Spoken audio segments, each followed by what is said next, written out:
बिस्मिल्लाहिर्रहमानिर्रहीम। लफ्ज़ रसूल का माना व मफ़हूम। अब ये बात साबित हो गई कि हर जगह पर रसूल सल्लल्लाहु अलैहि वसल्लम के चर्चे हो रहे हैं। आओ अब उस आयत पर बात करता हूँ जो खुतबा में तिलावत करने का शरफ हासिल किया है कि मुहम्मदुर रसूलुल्लाह।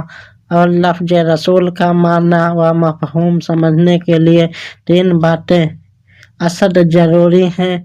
पहला, भेजने वाला। अगर भेजने वाला कोई नहीं तो कौन भेजेगा। दूसरा, आने वाला। अगर आने वाला कोई नहीं तो किसको भेजोगे। तीसरा, पाने वाला।